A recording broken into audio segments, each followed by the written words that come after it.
Okay. So you may start, your worship, if you wish. The live streaming doesn't work because of the Microsoft outage this morning, but we will be recording to post after. Okay, thank you. Well, good morning, everyone, and welcome to the Township of Georgian Bay for the special council meeting on Friday, July 19th, 2024, and I'd like to call this meeting to order at 9:01. And in the spirit of reconciliation, we wish to acknowledge the enduring relationship between Indigenous peoples and the territories they traditionally occupied.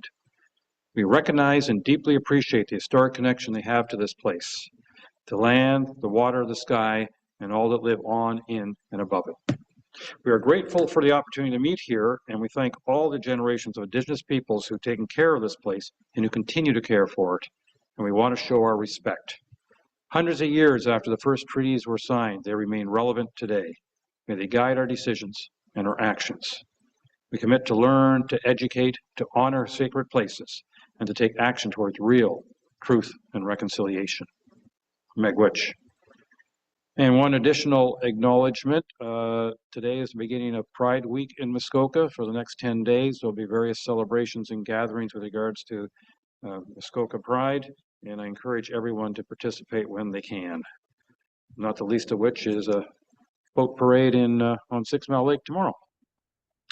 And with that, we have two items on our agenda today. One is a closed meeting, which we'll go into initially, and then we're going to come out in open to discuss the waste management situation. But before that, I have moved by Councillor Hazelton, seconded by Councillor Graziano. Whereas sections 230, before I do that, I should also just double check. Are there any declarations of pecuniary interest or conflict of interest?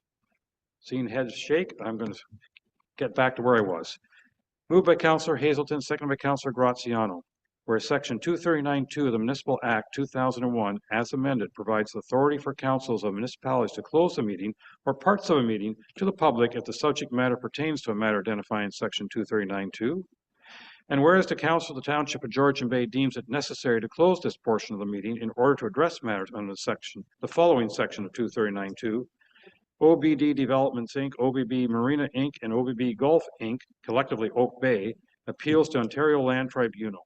This is a litigation or potential litigation, including matters before administrative tribunals affecting the municipality or local board, advice that is subject to solicitor-client privilege, including communications necessary for that purpose.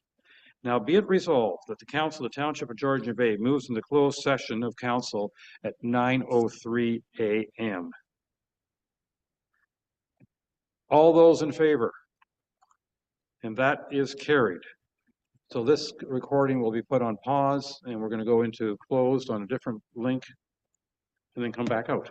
That's correct. If Okay. all of council could close the Zoom link, that would be appreciated.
Hear me? Yeah. Yeah. Gotcha. Does anyone know how to choose the camera on this? Trying to figure out. Drop down arrow on camera, and it should show you all the available cameras. I don't have a drop down arrow on the camera though. That's strange. Right actually, across the top of my screen, there's a Sure. start. Councilor chat. Davis, can you please exit the Zoom link? We can hear you in the council I'm chambers on, right now. but a little bit different. I'm just Oh, trying- there you go. Another No, Counselor Jarvis, can you please close your Zoom link?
Okay.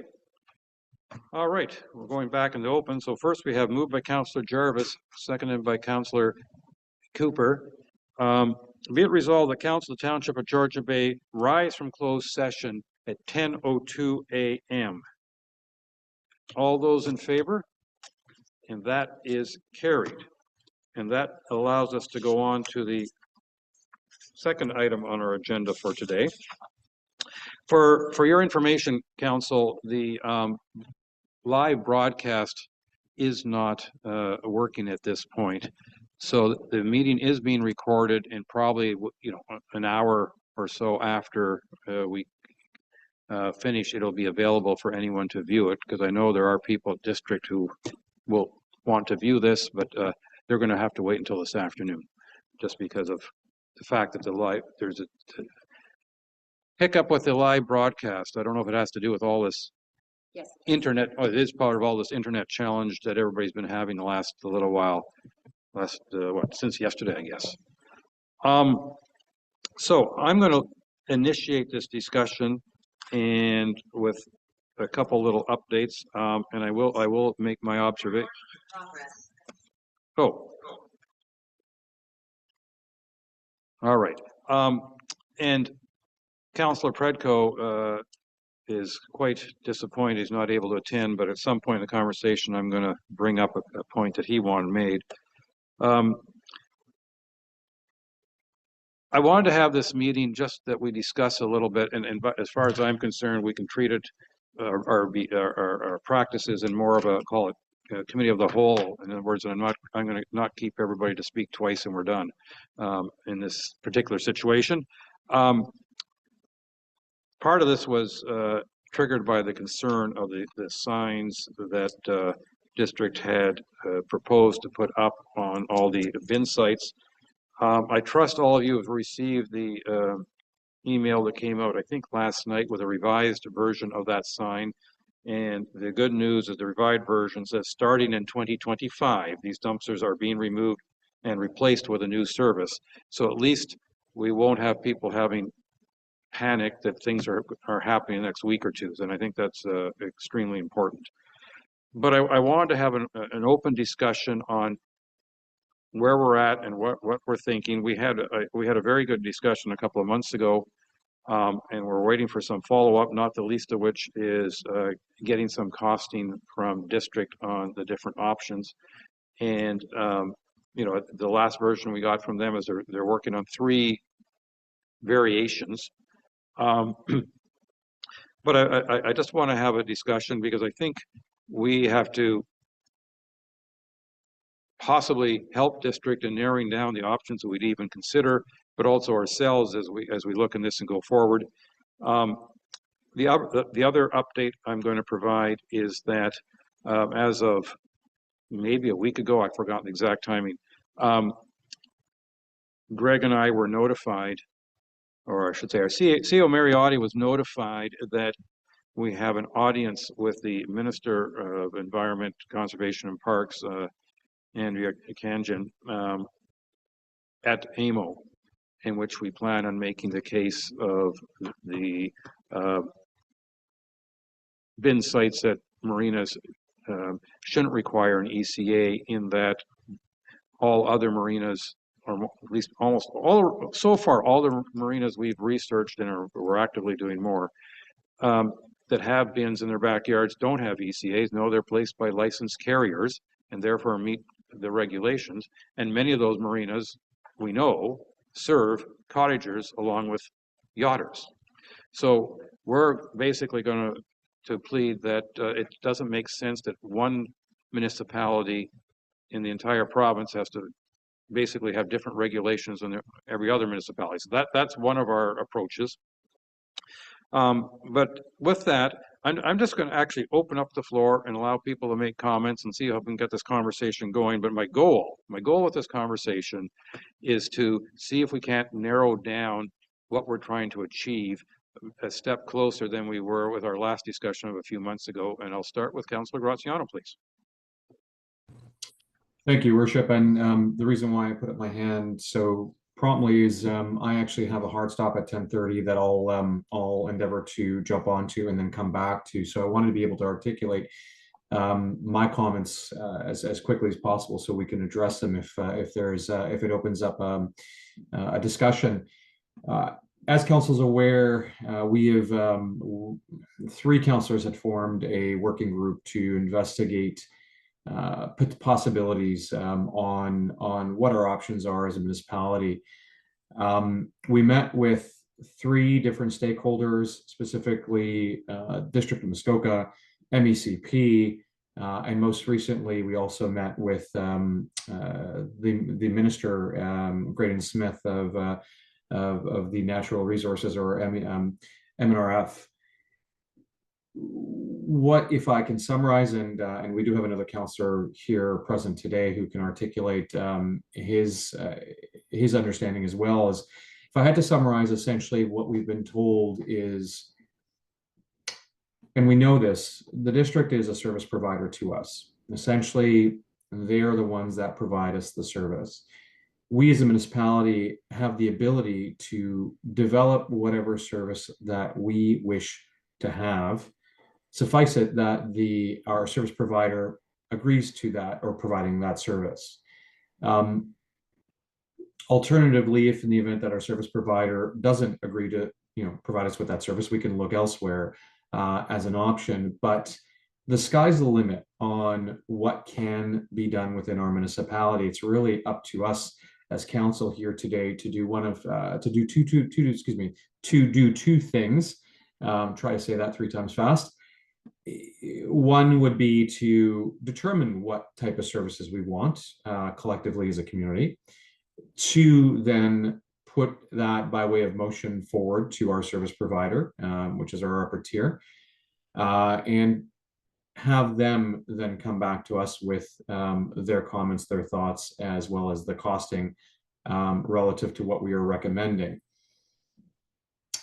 In parallel, and thank you for bringing it to our attention that there may be a delegation at AMO. Minister Smith rather, had advised that he would also be open to facilitating the connection between the MECP and then the minister's office, as well as with us collectively as council. He had hoped for us to be able to call a council meeting, but unbeknownst to us, we weren't aware that AMO just came back, or we received the approval for a delegation. So with that said, we have some options here as council, and I think we need to hash out specifically what we want as a community going forward, then present that to district and see whether that service provider wishes to offer us the services that we want, or whether we should go elsewhere. And perhaps we look at this in parallel. We cost out our services once we've determined what it is that we want by way of going private versus by having it kept with the district. So that's my thoughts. As I articulated, there is another councillor here today who also was present in those the series of meetings that we've held. And perhaps he can share some of his understandings as well in case I've missed anything. So I'm going to conclude and pass over the discussion back to you, Chair. Thank you. Thank you. Councillor Vocek. Thank you, and through you, Chair. We have examples today of marinas on the coast of Georgian Bay that use private bins, private companies to service those bins. And if the district is truly concerned about waste diversion from their landfill site over on the corridor there, this is one way of doing it, one way of achieving it, because these service providers take all of this garbage to Simcoe County.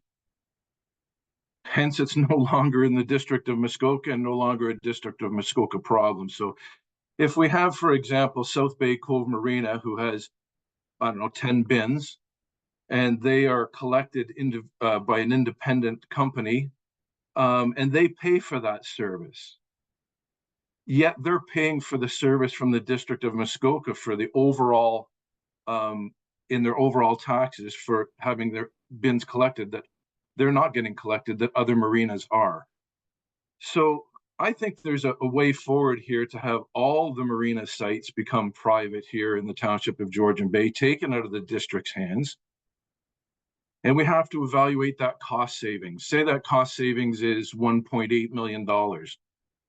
Then we offer some sort of incentive to these marinas in the way of a program that says, look, there's a transition here going to private, and we're going to cover your costs for 5 years. And during the transition, and this all becomes private, and in the end we lose no money because we were paying it to the district in the beginning. I don't know the figures, the formula, but I believe there's something there on privatization. Second point I wanted to make is, to everyone, this is a huge tragedy until it happens. Then it's no longer a tragedy. We've seen that on Little Lake. They took the bins right out of Port Severn, so there's no longer any bins in Port Severn. They were removed. Everybody went nuts for a day or two. You never hear about it again.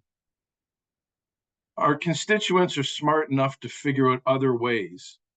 Whether they come in from their island here and they drop it off for curbside pickup at somebody who's away or doesn't use their address, or whether they take it up to the Baxter transfer station, they figured out a way to get by it. So will we. So I don't think the district is our answer when it comes to marina bins. I think they do a good job at curbside pickup. I believe they're going to expand that service onto private roads, which would certainly help out a lot. So I think this is not all one stage that we can handle in one collective way. I think we need to look at maybe a hybrid system of some kind, and I'll leave it at that. And I think there's an answer here, but I don't think it's the district's answer. Let's put it that way. Thank you. Councillor Jarvis, you voluntarily took your hand down? Yeah, Councillor Graziano pretty much hit the nail on the head with regards to our recent conversation with our MPP and his offer to make introductions with the ministry on our behalf, which might help smooth the waters in a manner of speaking before you sit down with them. I don't know if it will or not, but he was very upfront. It was nice to see that from him. About where he stand, where he can help, where he can't, and making sure that we were representing council when we were talking to him as well. But again, other than that, no. Councillor Bocek and his idea of a hybrid system that we work on our own with, as opposed to having district involved at all, is, I think, probably going to be the best bet for us. How we do that, I think, is going to be up for discussion. But yeah, a hybrid system is something we've got to go for here. And when we sat down with Chris Hyde, I think I've expressed this to a number of you, if not all of you. Chris Hyde from the MOECP admitted that the arrangement with the yachting havens is counterintuitive.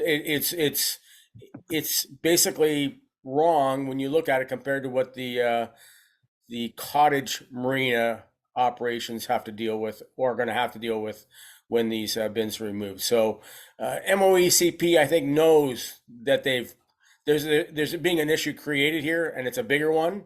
And the alternative for MOECP is to crack down on the yachting havens. And wouldn't that be interesting to see what kind of screaming that would go on when that happened?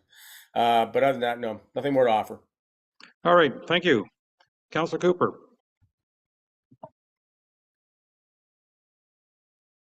Thank you, Mayor. And it appears we all seem to be driving a hybrid today, and I'm on one myself. So there we go. I'm in agreement with some of the things put forward already. Thank you, Councillor Bocek in particular. Certainly sort of kind of thinking that I've been considering for quite some time is finding a way to customize a service for us that works for us. It's a made in township of Georgian Bay solution. I want to just say a few things. One is I sent you guys and ladies, etc., a a sort of summary of what happened at a recent engineering public works meeting and a report there, so you have that. But one of the things that came out, if you didn't note it, was that in 2025, sorry, the costs overall for solid waste are going up 7%, and yet the services are total sort of services will be reduced. But the services taken up are obviously going to be more costly in certain cases. So it's 7% increase. Wow. What's going on? So I think it's important to note that. Do we want to be part of that 7% increase? I don't think so. I wanted to also say is that I think we need to, as I said, customize what we need, and maybe one of the ways to get at that. And I'm delighted to hear, by the way, that we're being told that we're open to pick the services we want or don't want, and that's great. But I think one of the ways of dealing with that is maybe we come up with 3 or 4 solutions designed and send our list over to the district. And what would you charge us for this or this or this? That's one of the ways of getting at some of the financial numbers that suit our needs as opposed to what they may be putting forth.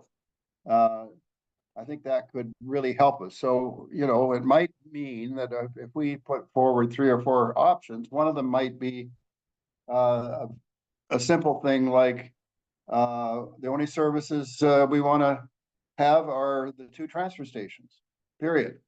Charges for that and be done with it, and let's see what that costs us. Another one might be including 2 other services added in there. I personally believe that we need transfer stations, particularly for our commercial businesses, but for everybody, it needs access to transfer stations at some point.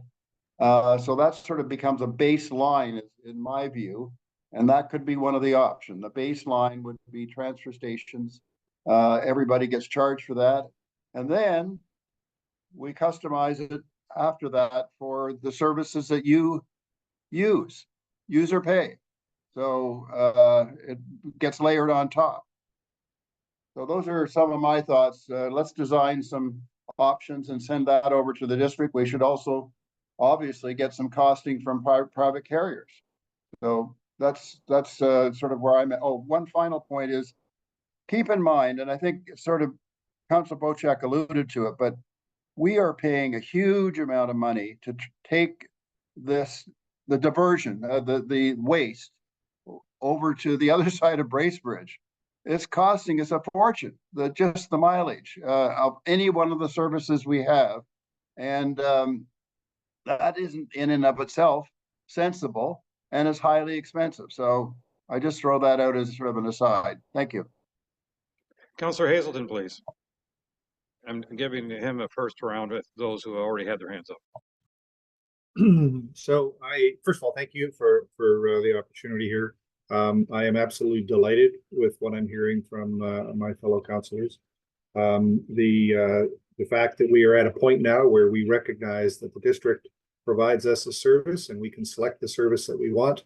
That's a key milestone that we needed to get to. One of the keys I think that we need to understand here is the path that we're on with the district is driven by their previous conversations, we'll call it, with MECP, and the fallacy that cottager marinas should be treated differently than liveaboard boat marinas and every other marina in Ontario. And I'm absolutely delighted that there is an audience then at AMO with MECP. That needs to take place. They need to hear this. Sadly, the district should have been championing that conversation for a while, but they didn't. The good news from what I've heard from Councillor Graziano is that MNRF are willing to broker some conversations there, and that's excellent. But we have to break down that barrier that we're in right now, where we are going to be treating our residents in a very rude way. And the belief that we've previously had, which is the district is the only source of a service. And that too is a fallacy. So this is delightful that we are recognizing now that we have an opportunity to select other service providers. And I think that we want to continue down this path, being very, very focused on what the residents need. And I'm going to just throw out a minor whine here. I'm not complaining about anything that our township did, but I had a few residents that went to the large item pickup at Honey Harbor, and they took down old fridges. And the first thing they were told was, you can't bring them here because they got Freon in them. That's a hazardous material, take them away. So here we have people who have gone through a massive effort to put a fridge in a boat, bring it to the large item pickup, thinking that's how they're going to get rid of them. And they're now told that they can't get rid of them. So I would say that is a fail from a resident focused perspective. And we need to, and again, I'm not blaming anybody in our township. That's, I'm sure, a district policy on what they were going to pick up. But again, it's a failed policy. And we need to recognize over and over and over again that our first goal is to focus on our customer, our residents, and find strategies that will satisfy their needs. Thank you. Thank you. I appreciate all these comments because I think that we've been at this conversation for a handful of years now. And I think we're making progress. And I think that, you know, I think all of us can agree that the solution that we're getting closer to now was not obvious at the beginning. We had to talk the things through. And, you know, I've learned to appreciate that district also has their hands tied to some degree based on provincial regulations. You know, it seems very unfortunate that if they're going to pick up garbage from Marina, there has to be an ECA, even though it's the same licensed carrier picking those bins up as picking up the bins next door at a yacht haven that doesn't require an ECA. And, you know, we can't blame district for provincial regulations. I think, you know, whether you want to use the word hybrid or some other, I think what we need to note is that I use Lake of Bays as my starting point. Lake of Bays has 4 transfer stations, full stop. They don't offer other services. They don't have roadside pickup, et cetera, et cetera. And their costs per capita, their tax levy is like half ours, if not less than half. But I don't have the exact figures in front of me, so just allow me to say they're roughly half ours. And when I did the math a while ago, we are paying somewhere in the range of, on average, and of course it's all over the map depending upon the value of our property, but we're paying, I think, something like $450 per property average. And Lake of Bays is just, I mean, I think it's a hair over 200. And I'm borrowing a little bit from, as what you said already, Councillor Cooper, that should be our base. In other words, offer us transfer stations, and there are 2. We may end up wanting to have a 3rd or a 4th, and we may end up using waste depots and calling them transfer station, existing waste depots and calling them junior transfer stations. I'm not sure. That's the fine tuning. But base rate, everybody in the township pays for that base rate service from the district. And then there are called add-ons. And in my mind, we have something like 30% of our residents have roadside pickup. All right. We know, because it's very clear, because the district gets contractors, we know that the roadside pickup costs, say, $175 a year per address. So I think it makes sense for the roadside folks to pay that $175. But not everybody else, because they're getting that additional service. And they're still, if they're paying the base plus roadside, they're still paying less than what they're paying now in most cases. Again, it all depends on property value and how the numbers are calculated. But the reality is that transfer stations plus roadside pickup cost less than the total that we're paying now, each and every one of us, whether or not we get roadside pickup, because that cost is spread over everyone now. If the only way that marinas can offer bin service is for, I'll call it the marina to arrange for it with a private carrier, a licensed carrier, just like yacht havens do, then they're going to pass that cost on to their customers. But that's an additional service, and some marinas may choose to offer it. I imagine most of them will, and some may not. And to Councillor Bocheck's comment, yeah, we may provide some transitional assistance. We have to look at what's all involved. But, you know, right now, I think it's GFL, but doesn't matter. Right now, a licensed carrier is going to many of our marinas and tipping bins. And they're going to do exactly the same thing, whether that bin belongs to the district or belongs to them, and they've placed it in an arrangement with the marina owner. So to me, that makes perfect sense. And so those particular residents, their marina costs might go up by $150 a year. But that's okay, because they're paying to get that additional service of getting the garbage collected at a marina, just like the roadside person is paying additional fee to get their garbage or waste picked up at the end of their drive. To me, that all makes sense. And between those two programs, we might be covering 3/4 or 80% of our residents. We're also offering them food cyclers at a significantly discounted price, and that takes care of the worst part of waste collection. And I mean, I think I've heard from many people who are using the food cyclers that are very happy about it, because it just makes life, it takes some of the unpleasantness out of life, and absolute convenience.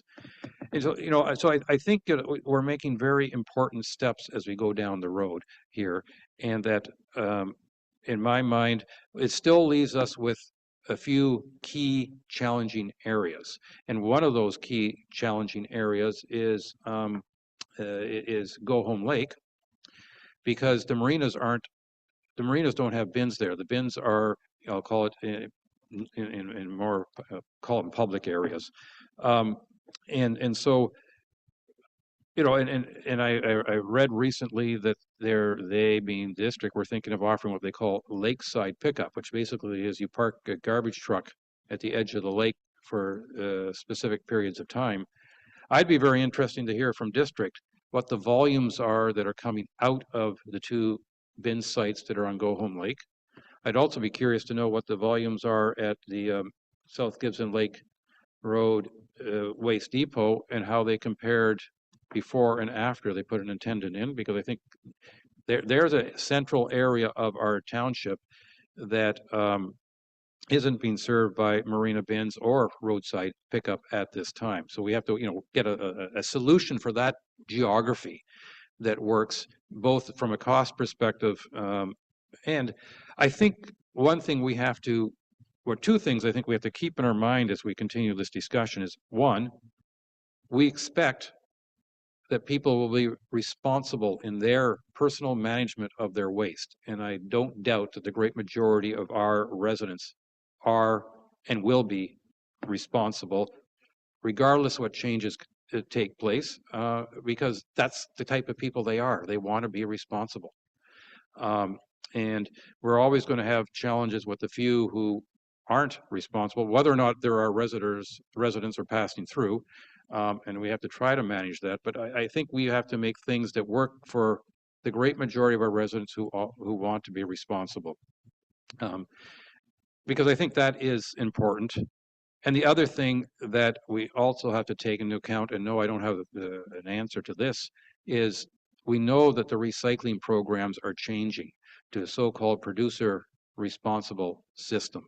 And we have to make sure that the transition that we're doing for our residents include adapting to the new recycling collection. We know they've talked actively about how that can be done with roadside pickup, but you know, even if they expand it, we still only have 30% of our residents, roughly. I mean, I don't know the exact number, but I think it's in that range, who can or possibly could, I mean, have or possibly could get roadside pickup.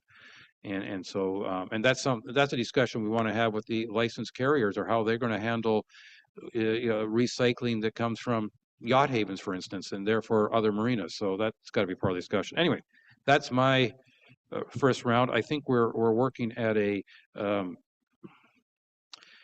I call it 3 or 4 prong approach. District's going to provide transfer stations, they already do, and that kind of service. And I suspect they'll continue to provide roadside service, but I think that should be charged to the roadside people, just like water and wastewater is charged to only the people who get it, not to the whole township.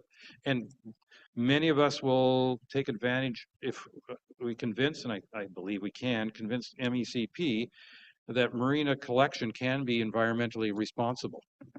Yeah, and then we have to work on a few other clumps of residents who have unique situation, but I believe we're getting closer to the end solution. All right, round 2, and we'll start with Councillor Bochuk, please. Thank you, and through you, Chair, just to add to all the misery, and I don't know how many councillors know this, but the Masadash facility is going to be closed permanently. If it hasn't already been closed permanently, I went up there last week and there was a chain across it with a big sign on saying closed. So as we all know, Port Severn consists of Tay, Severn, and Georgian Bay, and all the residents in Port Severn that were using the Masadash facility now going to be looking for somewhere else to put their garbage. And we're the closest thing, Georgian Bay Township. So just remember, Wabashin is a big town. They have no bins. They have no facilities whatsoever. They only have curbside pickup. Now Severn on the other side are taking away the Masadash station. So there's going to be an influx there. We need to get the facts and figures on where our garbage is coming from. I hear yacht havens used a lot, and I'd like to have that changed to tourism, because tourism encompasses the yachters, it encompasses the campers, it encompasses all the people that come and use and leave their garbage here that don't pay taxes, property taxes here. So it's not just the yacht havens. There's a big group of tourists that come to this area. I'd like to know what that data is. How many permanent residents, how many seasonal residents, and in what months, how many tourists we have in our area, because I believe some months it could be up to 50 to 100,000 people come to our area, stay in our campgrounds, stay in our resorts, stay overnight, camp, do whatever. That's another influx of more solid waste. So a bigger picture of what our responsibilities are here as a township too. So more garbage coming into our township through tourism, more garbage coming because they've closed down the Masadash site. And where I think we as a township need to do better, not the district, but our township through our social platforms or through Trish or through Jennifer or through wherever, is letting people know what can be recycled. I finish cooking our dinner here and I look at all my boxes and containers and everything else, and I go, does this go in recycling? Does this go in my trash? What about this box the pizza came in? What about, I go online and they give me 15 different things I can recycle, but that's it. I probably would divert 30 to 40% of what I'm throwing into the garbage and put it into my recycling if I knew. So I think we need to get the message out there, because district is not going to get it out there in a clear form, but have our people hit social media hard, do signage, do whatever, and say, yes, you can recycle your coffee filters instead of throwing them in the garbage. That's probably all I got to say, because the important part here is what we're going to do with the marinas. That's key. That's number one. I have curbside pickup. Port Severn itself is being taken care of. There's no real issue here. We run up to Baxter, we run up to the bin site on Gibson, or it gets picked up at our door. The concern really doesn't need to be here. It needs to be go home, and it needs to be coastal Georgian Bay. And we need to focus on those two things very strongly. And that's where we're going to make our biggest amount of savings and solve the biggest amount of problems. So I don't think I have anything more to say on the topic, to tell you the truth. Thank you. I wanted to respond quickly to a couple of your remarks. You make reference to tourism and all that. I think we have to look at that in 2 blocks. And what I mean by that is 1 block are those who are staying at resorts or yacht havens or campgrounds, and therefore they are it should be the responsibility of their hosts, if I can put it that way, the system with their garbage collection. But the other group are the ones who are either camping wild or just coming for the day, and Yes. and they need something to do with their trash. The other comment I wanted to make before I go on to Councillor Jarvis was also, when it comes to all the recycling, I think we're going to see over the next year or two changes to that because of the new regime that the province is putting in, that the producers are responsible, and I hope that they will end up having province-wide what can and what cannot be recycled, because that's been always part of the challenge here, is that where for those folks who have more than one residence in the province, each municipality seems to have its own regulations about what you do with that Tim Hortons cup, for instance. Yeah, and the challenge I had the other day was I picked up something, and usually it has a recycling symbol on it, and it said return it to where you purchased it and get a deposit back. So now, can I throw that in my recycling bin, or did that have to go back to where I purchased it, which was probably somewhere in the US and got shipped here? So there's no real clear message, and I feel that in my household alone, I could divert 30% more from going to the transfer that by recycling properly. And I think that's our township's responsibility to get that message out, not the districts, because the district will fall short on it, I can guarantee you. Councillor Jarvis, please. Yeah, lots of good thoughts. Going back to statements you made, Mr. Mayor, with regards to, and others with regards to tailoring things here accordingly, which makes total sense. And I think, obviously, I think we're all on side with that. But part and parcel of that would be if we decide to take this on ourselves, presumably there's, and maybe I missed this, an amount of money that we are currently paying to district that we would no longer have to pay to district for garbage disposal, which we could then redirect, presumably either in the form of a tax, lower taxes, which in turn would help cover the cost of additional fees that, say, cottagers would be paying to the marinas for disposal, or others in other forms that we've suggested here. There is that possibility, right? We just got to figure out how much it is of our taxes is going to district for waste disposal, correct? Well, that's actually simple. You just look at your tax bill, and Yeah. there is a waste levy on it. So I think it's important that we understand that right now, we are simply collecting on behalf of districts. In other words, we as a township are not, other than the occasional thing that we do out of our general reserves, we are not, as a township, collecting money from our residents to manage waste. It's all being collected on behalf of districts. So at this point, and that's a separate line on your on your tax bill, to the best of my recollection. Well, that would be removed then, would it not? If we're taking care of this on our own, that is a levy that would not go to district. I think, in my mind, no, I think that would still, I mean, the district, the way I perceive it, the district is still running transfer stations. They'll still collect tax for that. If they're still managing roadside pickup, they'll still collect tax from the appropriate taxpayers for that. But what I believe could happen is that what we pay in total to district for waste management will be reduced. Thank you. Okay, that clarifies that point for me. And just a note, I know that Councillor Predko was concerned, I think it was about Go Home Lake. And I'm glad you brought that to our attention, because it is, the tailoring of this is going to be very interesting. But I think that's the way we've got to look at it. Thanks. Thank you. Councillor Hazelton, please. Thank you. I wanted to just pick up on a couple of comments that have been made recently. One is the roadside.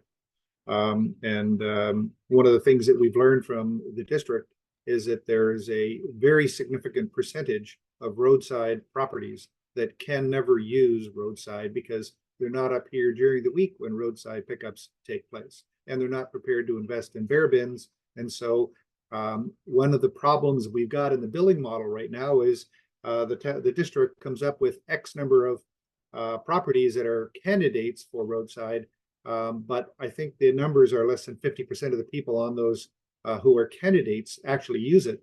And so back to your comment, Mayor, there needs to be an understanding of who wants to opt in to roadside. And just like, as you've said, water and sewer, people can opt in and select and have separate billing. I suspect that may be a township billing model as opposed to a district billing model, because the only thing they seem to understand is mill rates. So that's the roadside side of things. The other side of the other thread I wanted to pick up on was this topic of recycling. And Councillor Bocheck has kind of hit the nail on the head. The district doesn't do a very good job of communicating. In fact, they went to an integrated blue bin process about a year ago, and they told nobody.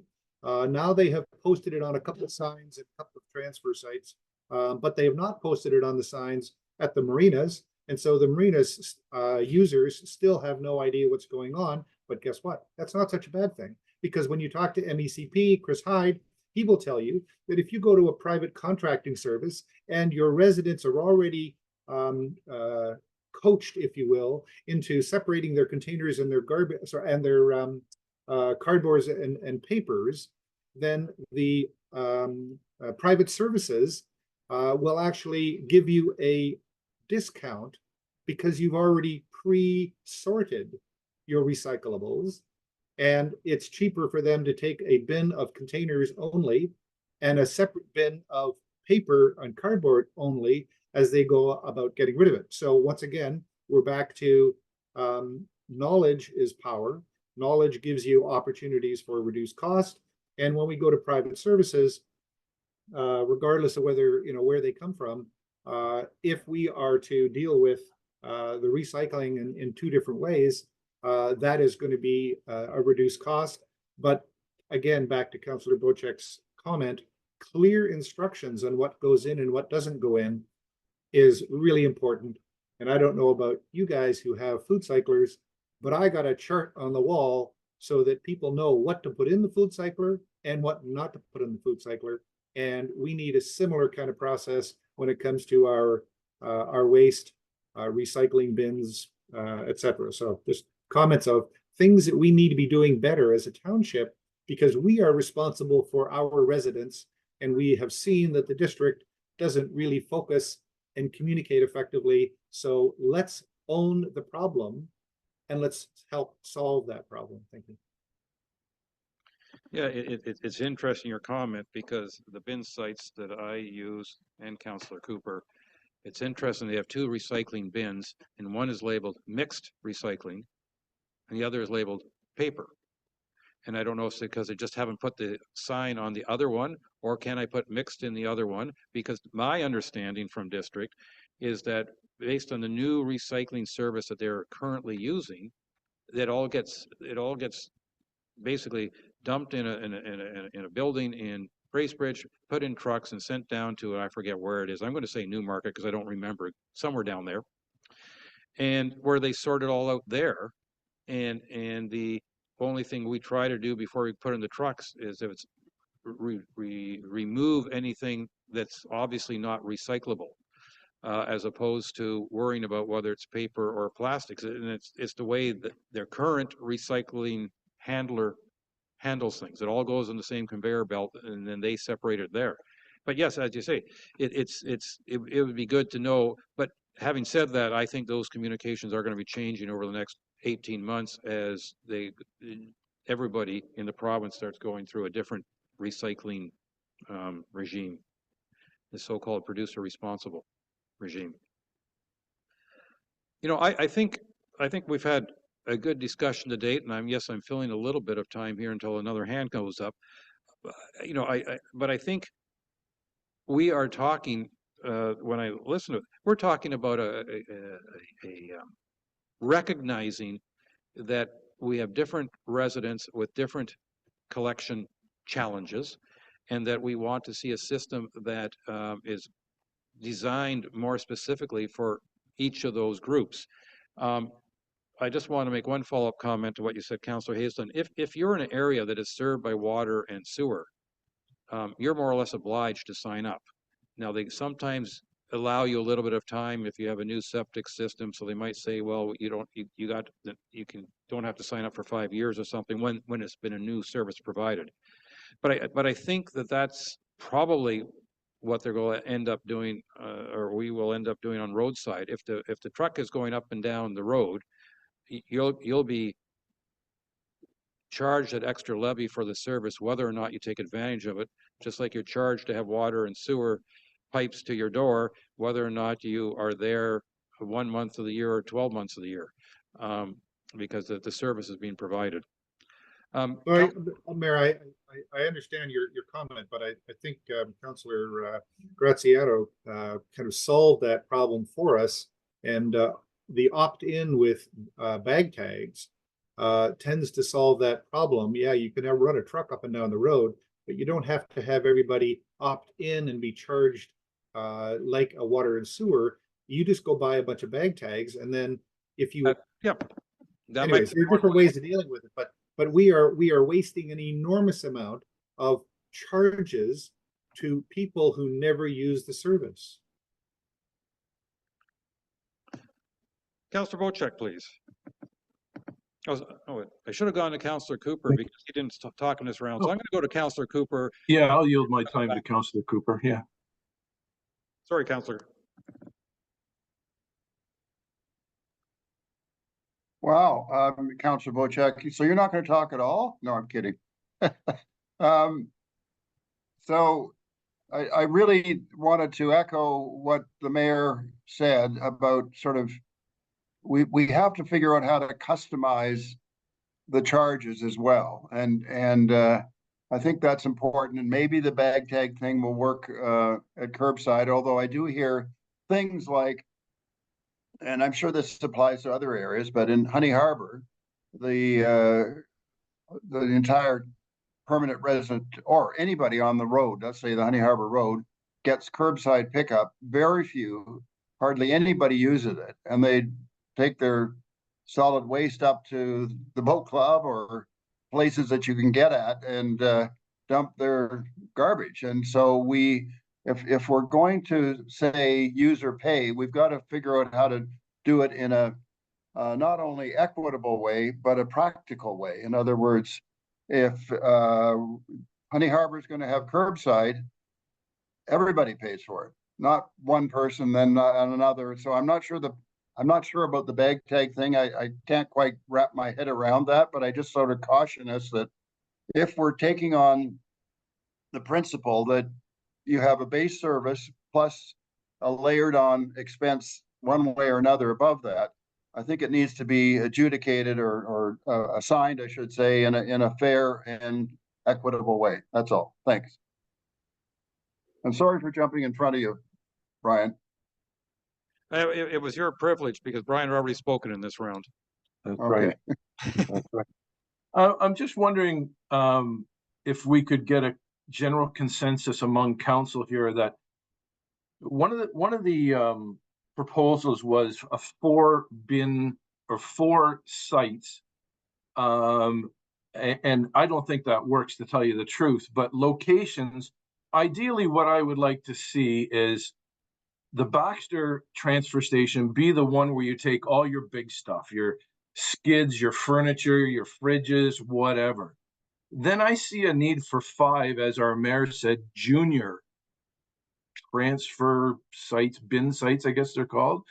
And that would be Go Home, that would be Gibson, that would be 33, and that would be Honey Harbor.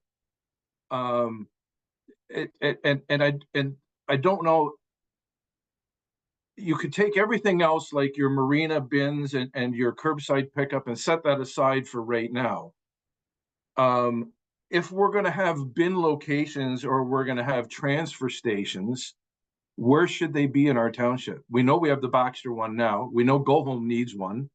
We know Gibson site is already licensed, I believe. Where else would we put these sites? Well, we already have a transfer station on Tower Road up near MacTier. I've got Tower Road written here as well too. So Tower Road, Baxter, Gibson, Go Home. Where else? At this point, we have two proper transfer stations, Tower Road and Baxter Ward.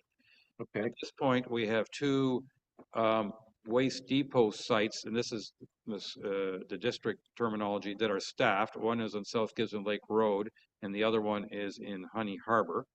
Right. And then the rest are bin sites that they want to transition, if I can use that word. Okay. All right.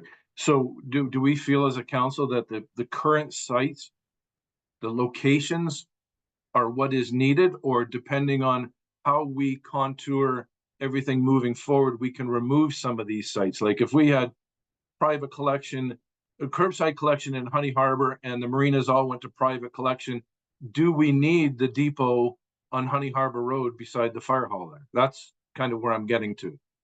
Do we have a census amongst us how many these depots we should have? C.O. Mariotti.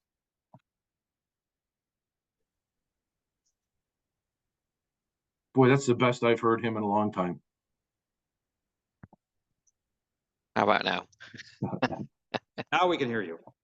Thank you, Councillor Bochuk. I appreciate your support. As of right now, the feedback to the district has been for 4 waste facilities. Geographical locations to be finalized. I think obviously it makes sense to obviously keep the Baxter and the Tower stations as they are for 2 of them. So, and the district is going to be reporting back in September for costing based on their scenario 3, which includes 4 waste locations. And by that, you mean the 2 transfer stations plus 2 waste depots when you say 4? Correct. Yeah. I'm hesitant to call them depots because we obviously want to try and have these all be transfer stations like Lake of Bays, and I think in the district's report they refer to them as 4 staff to drop off waste facilities. Yeah. So they're costing out 4 for us. So if there's a change in the number, we need to get that to them sooner rather than later, because that's the direction they're going down based on the feedback that we've given them so far. But these wouldn't be 4 facilities like the Baxter facility where you could dump off fridges and hazardous waste and carpentry stuff. No. No, I think at least my idea is that the 2 transfer stations will continue to exist, and that's where you can take the large items. That's where they can have hazardous waste days. That's where contractors can go. That's where they have waste scales. Right. But I think one of the models that the district's going to cost out for us is that they have 2 or 3, I'm going to call them waste collection sites. I mean, I think one thing we have to recognize in Honey Harbor is that at this point, the boat club operates for us an informal waste collection site, because we know that those bins at the boat club are collecting probably more than half their waste. I'm guessing because I don't know for sure. But I suspect more than half their waste is coming from roadside business as opposed to waterside, just because when you compare their volumes to Nautilus next door. You keep in mind the villages bins got moved, so they're now collecting more off-road garbage as well. Yeah, so I mean that's to me, if we go down the road where marinas are offering, I'll call it private service through licensed carriers on their sites, I'm sure they and their customers will want controlled access to their bins as opposed to offering a public service, if I can use that terminology. And given the volume that goes through Honey Harbor, I suspect if those changes take place, that the current waste depot in Honey Harbor's volume would go up significantly. Yeah, yeah, I'm open. You're very true with that, because our garbage truck here shows up at 6:30 in the morning. Half of my neighbors don't get their garbage at 6:30 in the morning, so they run to the local marina and drop it off in their bins. My son lives on Honey Harbor Road across from the boat club. If they miss it, over to the marina, drop it off. So what you're saying is very true. And it happens on a regular basis. So I think what I heard from our CAO was, and yourself, was 2 main depots with 2 or 3. The reason I'm calling them juniors is because we know currently they being district charges more for waste depots than transfer stations, in that they're charging for the waste depots in I'll call it haulage back and forth, whereas with the transfer station it's a shared cost with the district. I don't know exactly how the math works out, but they can just consider waste depots an additional level of service. I'd like to see them, as I say, I'm calling them junior transfer stations just because I think they should be costed the same way as the larger transfer stations. But I think we have to recognize, and this also speaks in part, Councillor Vocek, to your observations about our visitors, and that the visitors need some place to take their garbage, and if they're not going to put it on somebody's roadside for pickup sometime the next week because there's no bin for them to put it into. They need a place to take their waste if they want to be responsible with their waste. Yeah, and what's happening right now is it's being thrown on the side of the road or being thrown in the Port Severn Park, because there's no garbage collection bins over at the Port Severn Park, or even trash cans.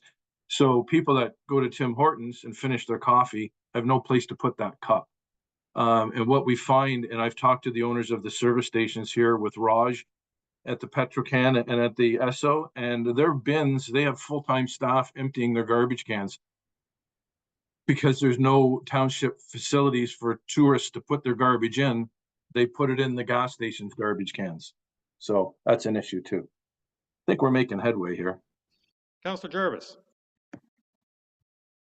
Yeah, just a curious question. Parks. What happens with garbage that comes out of Beausoleil Provincial Federal Park? Do we know? Well, in theory, Beausoleil itself offers a waste service for its campers. Okay. But if they carry it on a boat and come into, say, Honey Harbor, they should have left their garbage behind at their campsite in Yeah, on the ground around by the campfire would have been good. No, there are spots supposedly to put. I know, I realize that. Okay, thanks.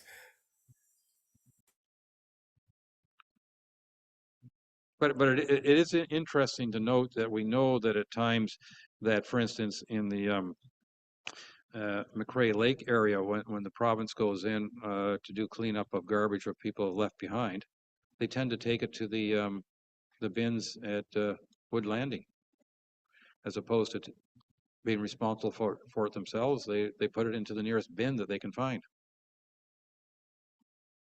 Councillor Cooper. Thank you, Mayor. And I just wanted to suggest that maybe we, councillors, need to put together some scenarios that we envisage will work for us, as opposed to just taking in what the district plans to come forward with.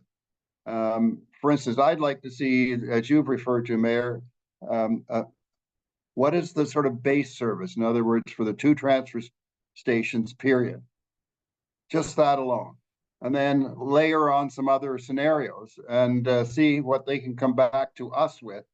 I think that might be an effective way to get at our costs. And maybe we're going to, in order to get the answer to all that, we may have to go to some private carriers and see what the cost is that we layer on in a particular scenario. So all I'm thinking of is sort of moving forward, just sitting back and waiting for the district to come to us with what their solution is may not meet what we want. So that's my suggestion. Thank you.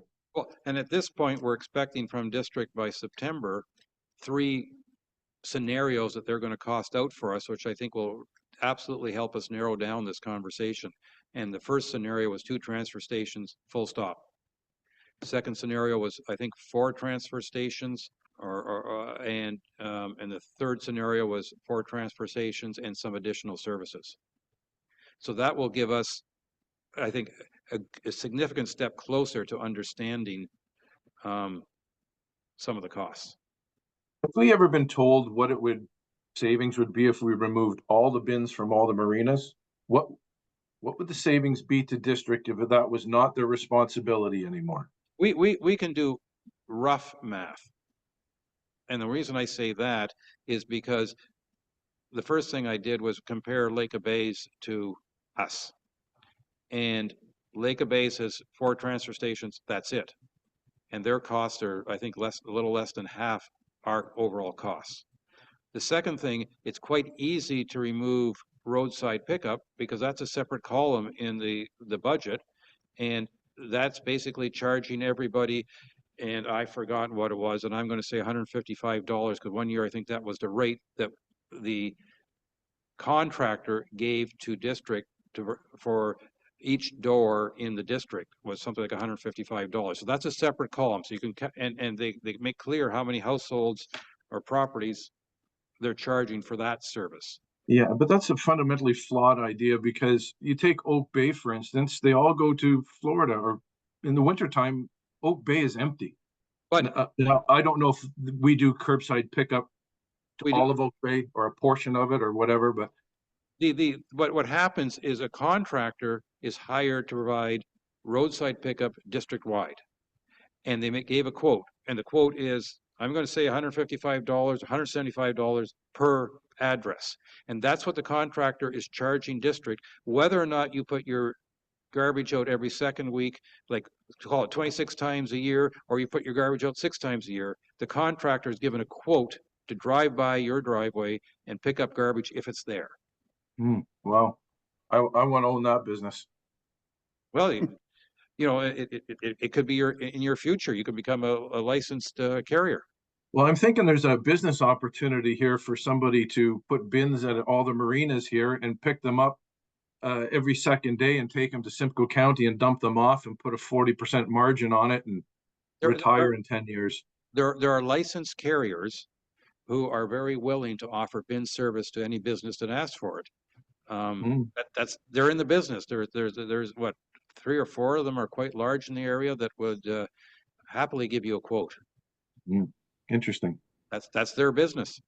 GFL is what comes to mind because they're providing service, I believe, to the district and to private contractors. Miller is doing it as well. Yeah, we have GFL here in for our curbside. But I also see their trucks going down the road with forks on the front of them for picking up bins as well too. So, there are different people who provide that service. But if you want to join that realm, that's separate from your counselor job. Yeah. Councillor Hazelton. Yeah, I put my hand up before Councillor Graziano came back, but I do want to highlight the fact that he shared with us the challenge of roadside pickup and a 2-bag limit. And certainly as we go through the summer and people are entertaining, 2 bags doesn't do it. So I think his idea of a bag tag may be a solution. I don't know, but I certainly know that when I have 15 people at my cottage, we're not generating 2 bags of garbage every 2 weeks. And I think there needs to be an understanding of that kind of usage in the cottaging community here, and an ability to deal with it, because the district wanted to cap it and say you only get 2 bags and then you're done. But I'll welcome Councillor Graziano's comments on that. I'd like to see a surcharge on Councillor Hazelton, please, with all those people. Thank you. But you better talk to his marina operator. He doesn't have 11 friends. He's just kidding you. I mean, certainly numerous municipalities have adopted bag tags as a form of restricting the amount of garbage you throw out. Councillor Graziano, welcome back. Thank you, and please pardon or forgive any redundant comments that I make. As you're aware, I was absent for a brief period of time there. So a couple of issues with. I'm going to start with the bag tag motion that we had passed. I understand that the district is going to be looking at piloting the bag tag option for our municipality, at least from my understanding in a discussion with Commissioner Steele, and I believe the two other councillors were on that meeting as well.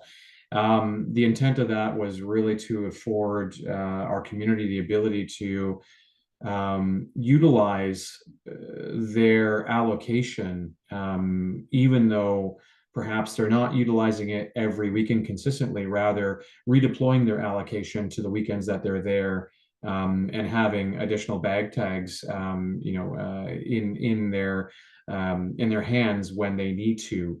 So if they're not there for 1 week, taking those 2 weeks that they're not there for, holding on to those tags, and then perhaps, like Councillor Hazelton advised, he has a weekend where his family's up there, using those 2 that haven't been used previously to, to offset the amount that, or the additional waste that was coming from the family visit.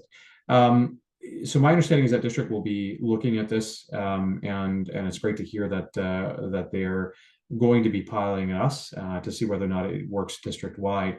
The other thing I want to bring to the attention, which I didn't get a chance to earlier, and I was hoping to, and I don't know again if someone had mentioned this, is in our conversation with our MPP, Graydon Smith, we had explored the opportunity in receiving an exception. Now, as we are aware, there is currently a legislated exception for yacht havens. So going back to the bin discussion, and yachters are able to take their garbage, walk to a private company's bin and dispose of their garbage at that private company's bin. It does not require fencing. It doesn't require supervision. It doesn't have all of the parameters put forward by the province for private bin collection. So a yachter can essentially just take it to any bin that's at the marina and drop it off in there without having those restrictions. Well, given that this exception is already legislated, we explored the possibility of whether the MECP could essentially add an additional line that would allow water access residents to piggyback off of this. Now, of course, MPP Smith had advised that any changes would have to be Ontario-wide, so it's not something that is just going to be specific to that of Georgian Bay, but it would warrant further conversations as to whether or not this is a possibility after exhausting all other attempts to try to alleviate and or address the issues that I think our water access community is going to be faced with. And that also applies to Go Home Lake as well. So just wanted to, in case it wasn't mentioned, bring everyone up to speed that that was a conversation that we did have. And it potentially is worth exploring further if we haven't already through this today's chat. We're actively, at this point, actively building that case. I mean, because yes, the regulations make specific reference to quote unquote marine craft. And in my mind, all our water access residents are utilizing marine craft to get to the marina. So I think I think the regulations and the regulations specifically require marinas that serve, I'm using the word yachters for lack of a better term, non-residents, if you will, that they have their liverboard boats or what have you. The marine operators are obliged to give them a spot to put their garbage. And so to me, it might take wordsmithing, or it might just take a memo saying, here's how the regulations should be interpreted. So yeah, but no, right as we speak, CEO Mariotti, who's put his hand up, so I'm going to go back to him, is actively researching marinas across the province. I mean, to the point you made about MPP Smith talking about any change in regulations is province-wide. Well, we're looking at what other marinas are doing in the province. And I think we've yet to find a marina that is refusing to take garbage from a water access resident outside of our outside of our district. C.O. Mariotti. Yeah, thank you, Mayor Coetzee. I just want to clarify for council that there is not an exception currently in place within the current regulation to deal with yacht havens. There's no precedent that's been set to have an exception within the regulation. So just want to clarify that. Regulations make specific reference to marine craft. So that is built into the current regulations. Councillor Hazelton. Thank you. Sometimes things that you don't wish for turn out to be possibly things in your favor. We now have a new definition of what a cottager boat is. All one needs to do is look at that southeast corner of Royal Island and see that, I don't know, 40-foot yachts, 2 of them are moored there, and that's a cottager boat. And so now all boats that are 30, 40, 50 foot long that are liveaboard are now still cottager boats. And therefore, every boat that is out on the bay is now categorized as a yacht haven boat. And we should be able to bypass these ridiculous constraints that we are being told about.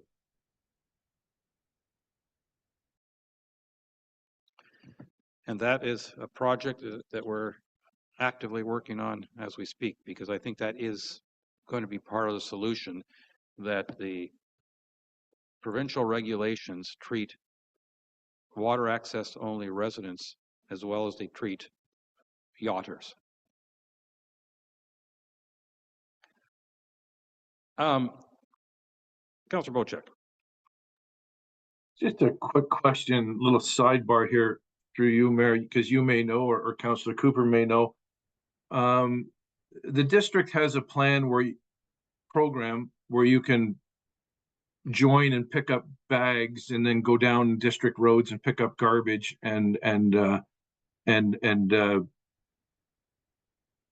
geez, I'm going to send it to you anyways. The district has Ron Cameron and them up at the Lions Club in Mactier got together with the districts. They got special bags. They go down the side of the road, they fill it up with garbage, and they take it to the transfer station.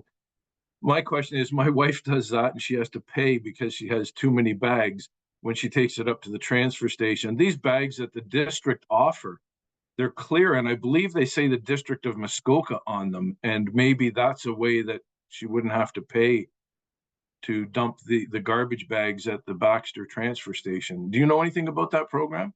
They're organized roadside cleanup, volunteer spring cleanups that happen in many communities, and often the local municipality supports these programs by picking up those bags of garbage it's basically litter that's left on the sides of the roads, and different groups and different organizations have these they're typically in spring cleanup litter pickup things. So it's not. And I was just wondering if they're allowed to dump those at the transfer station at no cost. And there's a few people on Honey Harbor Road here that pick up garbage on the side of the road.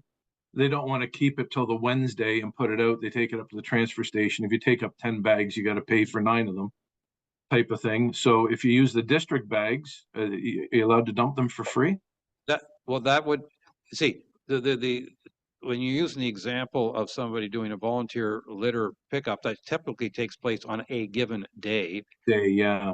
So it would be a worthwhile conversation to see with district if there's some way that they would be willing to receive litter pickup other times of the year. I don't know how they would necessarily control that, because I can just see somebody showing up with a bag and say, "This is litter, so I don't have to pay for it," and they're So I'm not sure how that conversation would go. I'll Council- take that up. I'll take that up to district. Thanks. Councilor Graziano. Thank you. And on Councillor Bocek's point, relevant, albeit a little bit different. One of the interesting tidbits of information that popped out of our conversation with, I want to believe it was Chris Hyde, although Councillor Jarvis may correct me and say it was with Commissioner Steele. We came to understand that on one of the Muskoka Lakes, there's a private company that has an ECA that essentially goes dock to dock and picks up garbage. That was somewhat of an interesting learning because there were some questions that came after that with regards to it. So evidently, as long as the company can acquire an ECA, which it clearly was, the barge would go dock to dock and essentially do dockside pickup. So I wonder, given, again, the comments from the MECP with regards to the sky's the limits on what we can achieve as long as it works within the act and the requirements that the province sets forth, essentially choose whatever service we want.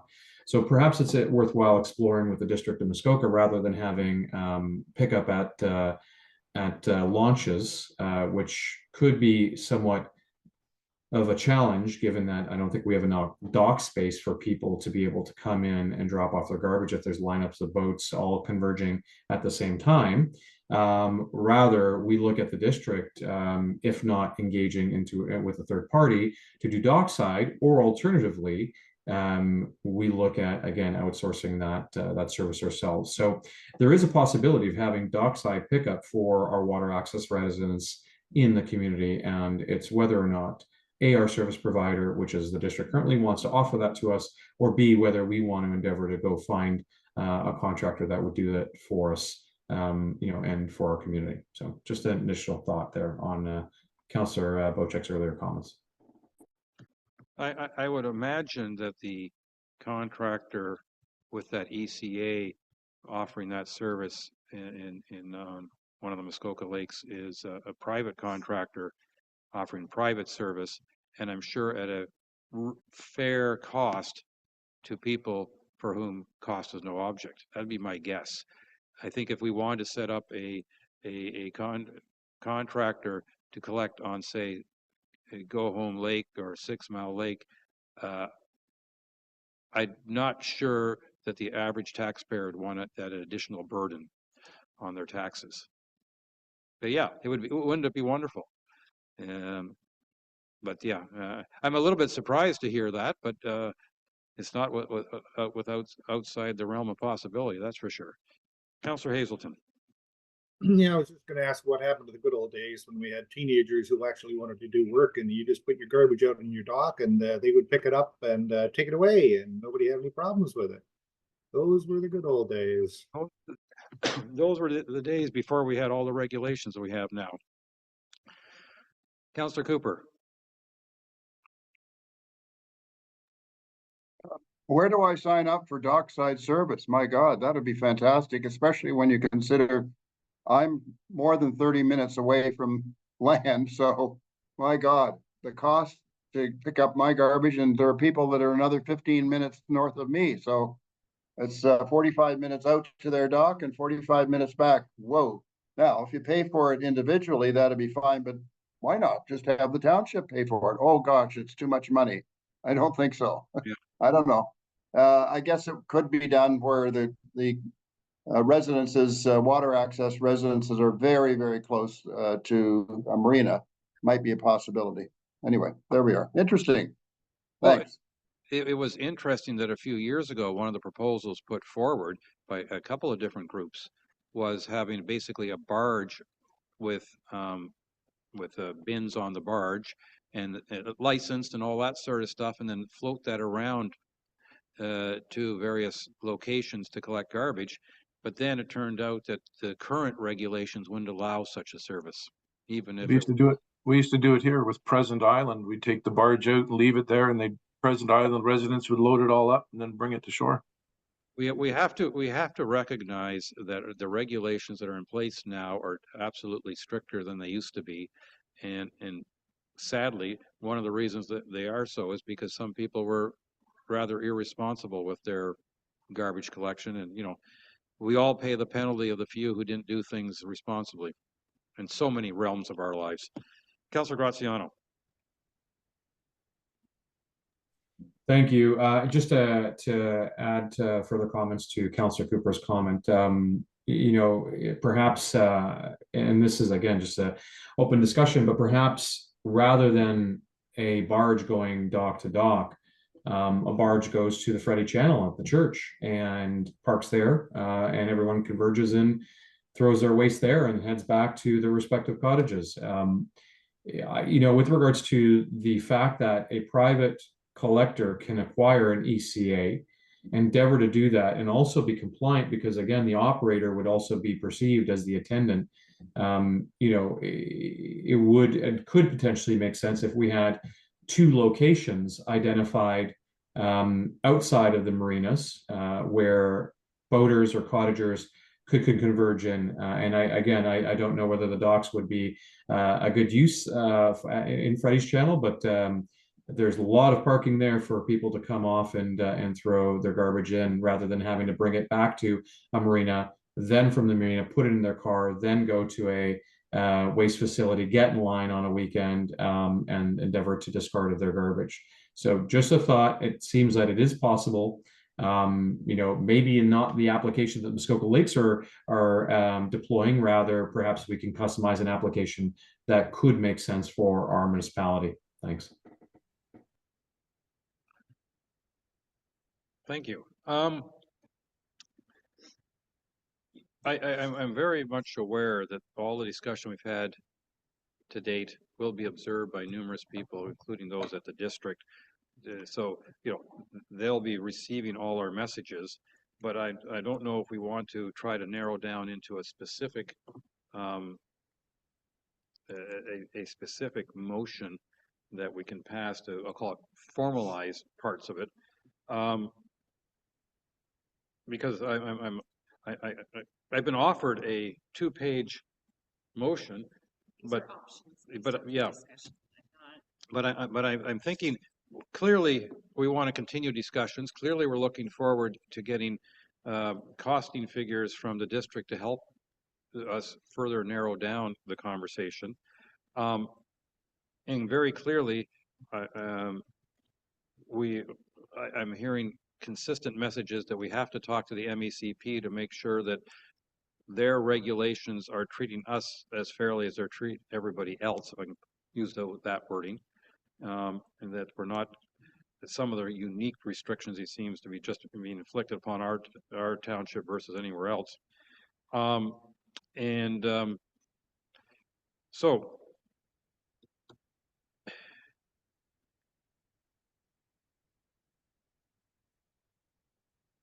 I'm looking at what's been put in front of me, which is long and lengthy, but I'm not sure we should necessarily go down this and specify the answers yet, because we still have to gain more information to confirm them. But I'm going to go to Councillor Wojcik, followed by Councillor Cooper. Yeah, thank you. And through you, Mayor, I'm just wondering if we're just not firing darts here and not really focusing. And maybe as a council, we should collectively decide to hire an expert in this field, a consultant that has dealt in this realm before, of creating a hybrid system, or have them watch this video and see what all our concerns are, and somebody who knows how to work with all the different agencies and get us to a place, because I think there's commonality amongst council here of where we want to get to. I don't think we can collectively do it, but a consulting company that deals in this realm may be able to do that. Maybe we have to spend $10,000 or $15,000 and get a consultation on, is this feasible? Does this meet the Ontario regulations? Does this meet districts' expectations? Will it meet our constituents' expectations? I'm not sure that we don't need a professional to give us help with this. Just my comments.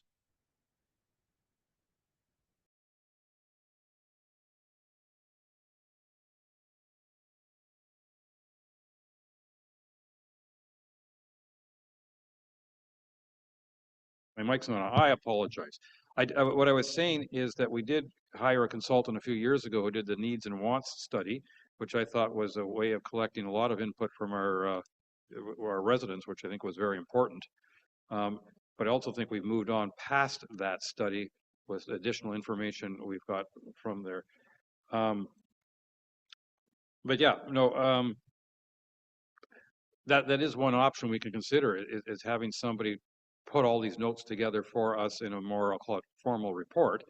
But I'm questioning whether we need that quite at this point, given I think a lot of our discussion has narrowed down the options. I really do. Councillor Cooper. I agree that we have narrowed things down to a certain extent. One thing I would suggest between now and September, when we will get information from the district, is if they're just putting forward 3 or 4 scenarios without a line by line analysis by cost, it's going to be very hard for us to make a decision. So one of the things that I think would be helpful if we send a letter to or give instruction or direction to the district is that if you're going to give us 3 or 4 scenarios, we'd like to see a financial breakdown of each scenario.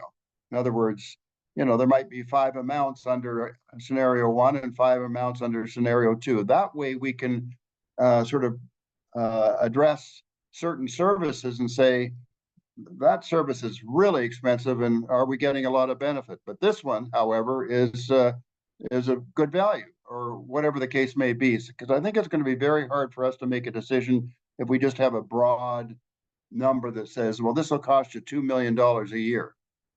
And, you know, these are the items, but we're not going to break it out for you. So that's my only suggestion. Do you know if Mr. Mayor or our CAO Mariotti, if there's any indication that we're going to be getting a bit of a breakdown?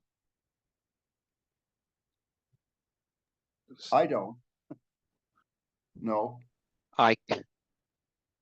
Through you, Mr. Mayor. Please go ahead.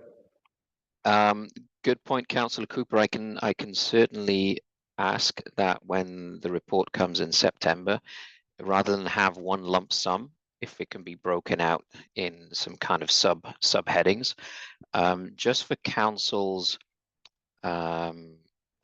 just a reminder in terms of the 3 scenarios that's coming in September, which may help hopefully guide any fine tuning that council is going to go through in the next few minutes. So the first scenario was just simply 2 staffed drop-off waste facilities.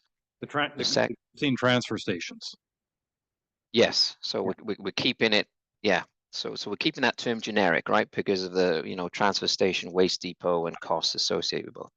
The scenario 2 was 4 staffed drop-off waste facilities, including 13 household hazardous waste events.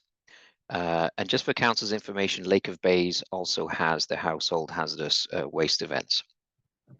And the scenario 3, which is by far the more inclusive one, is the 4 staffed drop-off waste facilities with the household hazardous waste events. The curbside collection continues for existing service units. So, I can ask district if they're able to provide us with a breakdown of what that curbside component is. And then this is where it gets a little bit more trying to predict, because it's not something that's happening right now. And so there's one bullet point which talks about alternative servicing for transitioning bin sites, whether it's curbside, whether it's common collection points, or whether it's the lakeside waste collection or drop-off. So going back to the comments about having these private companies that have ECAs, this is exactly what the district would be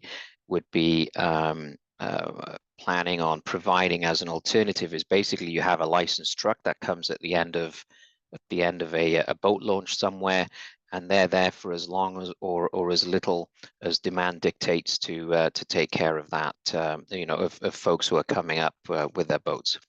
And the last bullet point for this scenario 3 is to expand curbside collection to newly assumed municipal roads and private roads upon request. So that's a cost that they'll probably put an estimate on there.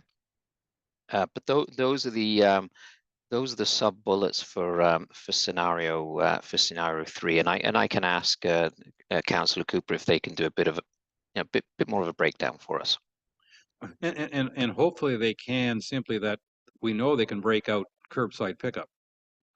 And we know that they've had experience now providing lakeside pickup, as they call it, in a number of different locations in the district, and in some cases with great success. So, it'd be good for them to provide that information and as a separate line. So that would give us something that approaches a menu of this is how much this service is going to cost, and this is how much that service is going to cost. Councilor Graziano. Thank you. With regards to lakeside pickup, the only concerns that I have would be the amount of time that is allocated to each specific location. I believe that there's 11 marinas, and Councilor Hazelton can correct me, in Honey Harbor. Each respective marina having a certain amount of members and or patrons, and allocating time to go to each one of those locations. What does that look like in a period of a day? And so if they can't consolidate each location, or if they can't schedule each location in a period of day, then does that mean that it gets broken up into 2 days? And if so, then are people going to have to bring garbage in on a Saturday, but then go back to the respective cottages, have additional meals, and then bring back another small bag on Sunday with them back to their respective principal residences? So the challenge, I think, with the waterside / launch pickup is going to be, can they accommodate and or allocate enough time to each respective location that's identified? And if we don't have each location identified, specifically within Honey Harbor, how do non-members go to a marina and or location to drop off garbage when they don't have a slip? So that's the first question I have. Secondly, I would echo Councillor Cooper in that to date, we've requested numerous times the financial information pertaining to what the costs are going to be. And it just seems that every time we request it, we're not getting it. If for whatever reason, we're just not getting that detailed information. We can't make a decision without, understanding that and cost comparing. And I feel that I suspect, and I want to give the district the benefit of the doubt here, but I suspect that given their past approach to our requests, that we will likely see a similar approach, whereby it's just going to be the three offers that we have, or the three choices rather that we have, and we have to choose without understanding what that cost is going to be until they perhaps figure it out and start sending the bill our way. Lastly, again, I want to reiterate to council before I guess we conclude today that we can choose whatever it is that we want, and based on our conversation with MPP Smith, we should be doing so and sending that information by way of a motion to the district so they understand what it is specifically we want.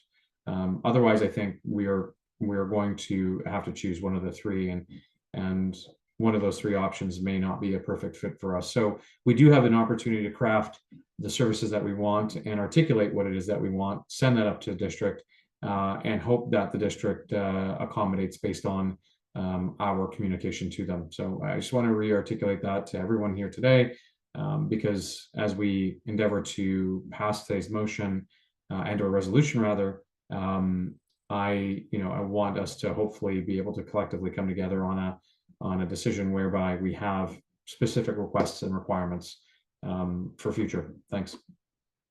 Thank you. Councilor Cooper.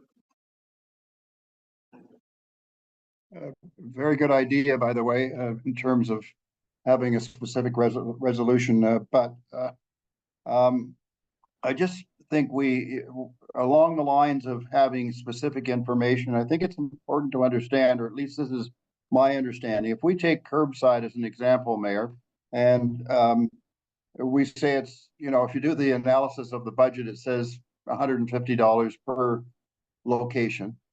I think what we're seeing is the $150 is the collection cost. I'm not convinced it's the transportation cost, and I'm even less convinced that it's the what they call it, diversion cost. In other words, dumping the garbage at Rosewarne, what does that cost additionally per location? So I suggest that curbside probably is a number like $500 or $600 per site when you add in all these pieces that I just described. And that's the kind of information that we're going to need in order to make a decision. If we just think that curbside is $150, in reality, it may be quite a bit higher than that because of the diversion and transportation piece. So I throw that out as a bit of a complication, but it for CAO Mariotti and getting a request over to the district, it's we need to know what the real and true number is. And going back to curbside as an example, we may decide, yeah, we want curbside, and but we're going to get a private carrier to do it because they're coming from Simcoe County. They're a lot closer. The diversion's cheaper. The blah blah blah blah blah. So how can we do that if we don't know what the pieces are? Once again, so I just throw that out there. Thank you. Yeah. Sorry to complicate things. No, when district charges their solid waste management charge to all residents in the district, it has a number of components. One component is, I'm going to call it overhead. And that's charged to every household, regardless of where you live. And that covers things like operating their Rosewarne landfill site and the various services they provide there. And every household pays their share of that cost, regardless of volume of garbage you produce. And then on top of that, they charge for things like transfer stations. They charge for things like roadside pickup. So the person who's paying when they're charging out $150 for a roadside pickup, that's in addition to all the other costs that they're charging everyone.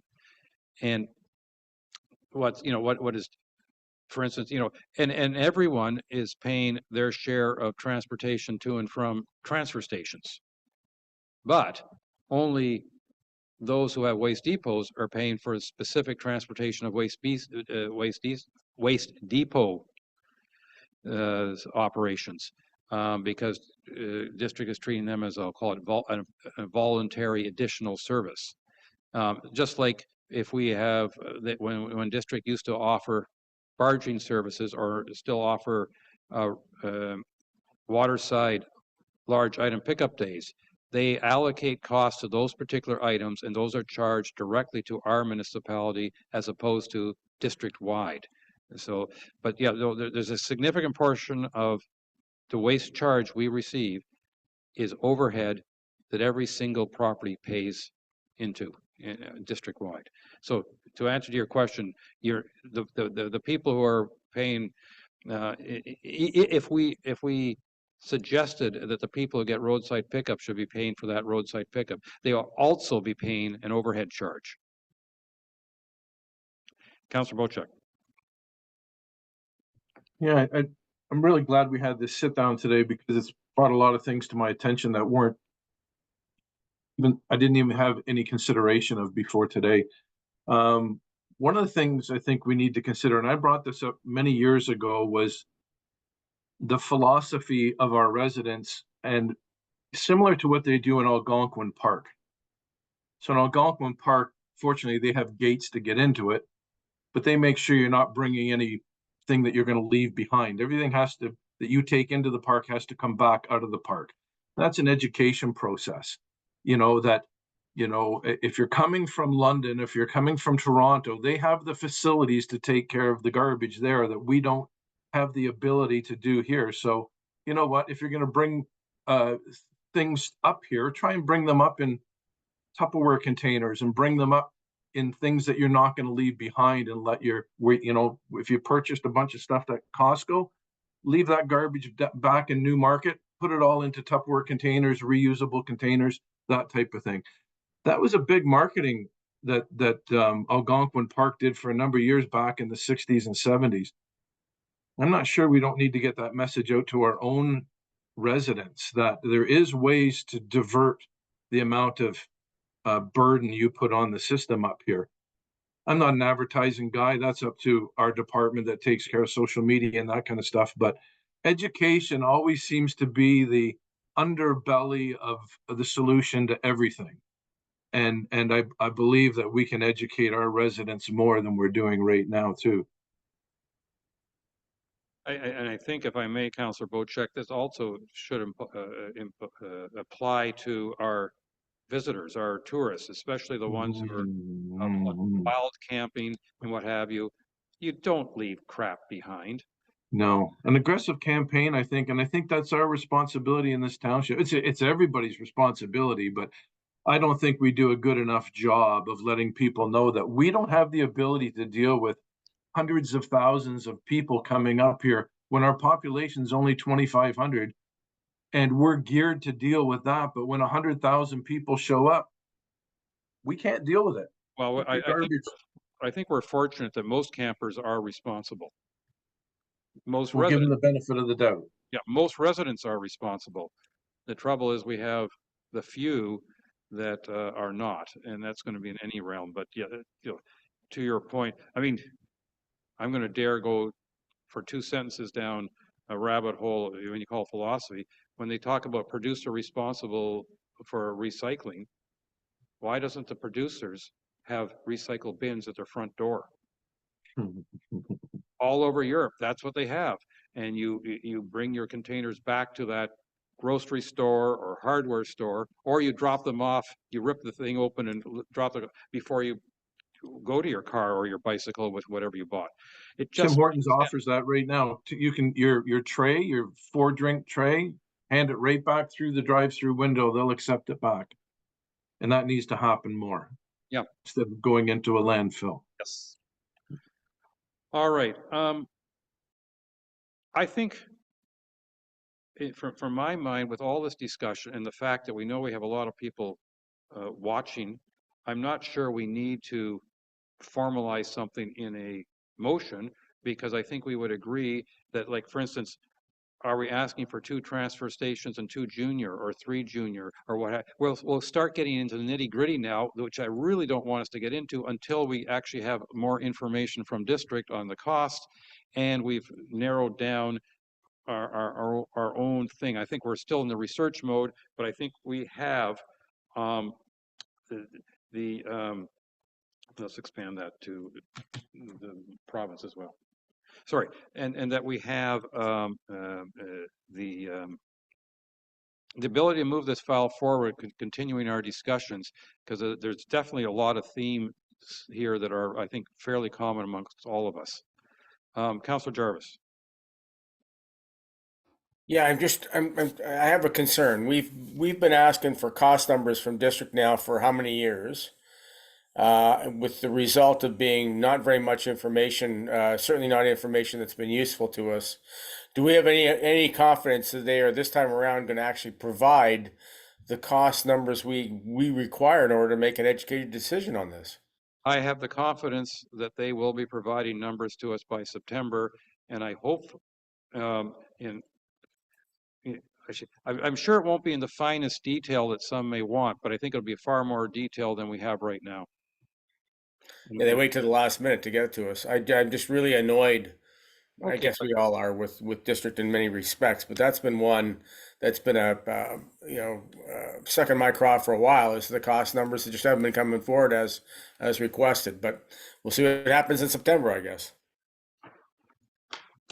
So what I have here is a draft motion. Be it resolved, the mayor, on behalf of the Township of Georgian Bay Council, be authorized to continue communications with the District of Muskoka and the Province of Ontario regarding the waste management needs of the township based off of today's discussion.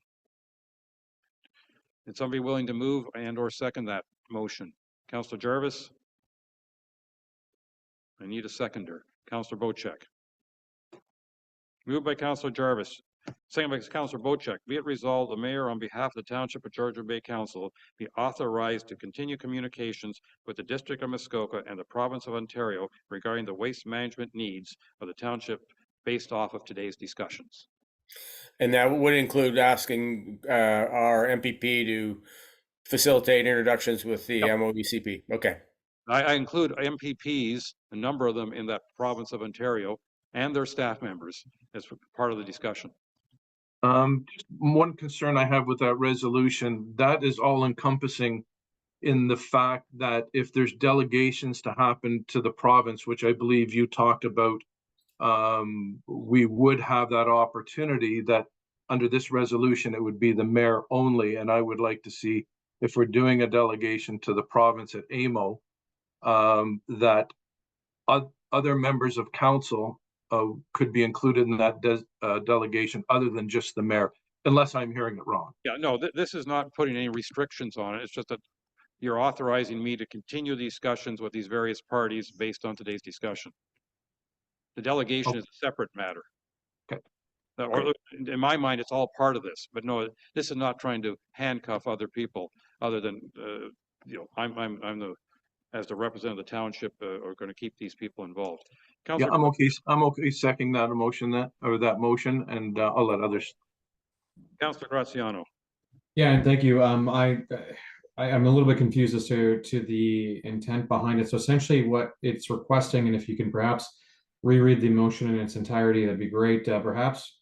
But my understanding is that we are just essentially providing you with the ability to speak on behalf of the municipality, which I believe is within your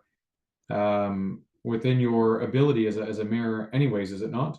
Yes. But this is basically making specific reference to the discussion that I utilized the discussion of today. Okay, so you're not formally suggesting any position that the municipality wants to take at this point, rather just re-articulating the nature of today's discussion to those that may be interested. Okay, thank you for clarifying. Councillor Cooper. Thank you, Mayor, and I think you've clarified, but I just want to make it very clear that as part of what you're taking on, perhaps given especially your role and committee role, that you might help to keep the fire under our finance people of the district to provide financial information in a sort of digestible way. So I would encourage you to, before September, light that fire, so to speak. Thank you. Thank you.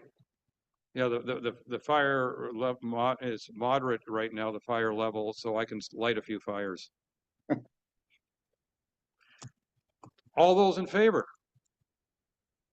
And that is carried. Thank you. I think we've had some very good discussion, and I think that we're getting closer to that solution that our residents require.